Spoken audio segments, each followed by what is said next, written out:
KOWA Sound Studio TAMASKE.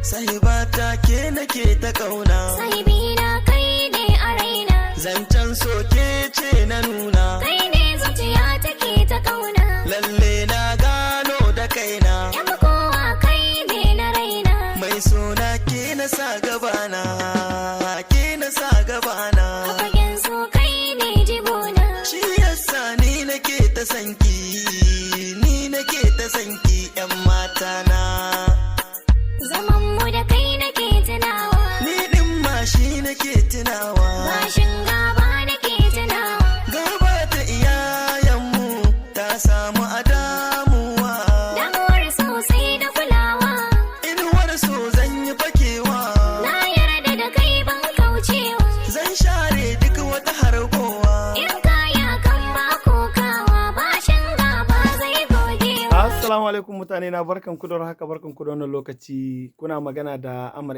kuwa SAK ga sabuwar waka ta nan na sake bashin gaba da Allah yan uwa muna so ayi muna lakin ayi muna sharing ayi muna republiye ayi muna duk wani abu da ya kamata ayi muna using din sound insha Allah wannan waka zan saka muku ita bi ga wannan wata mai kama insha Allah le 2 mai 2026 insha Allah zan saka muku ita nagode sosai masoya.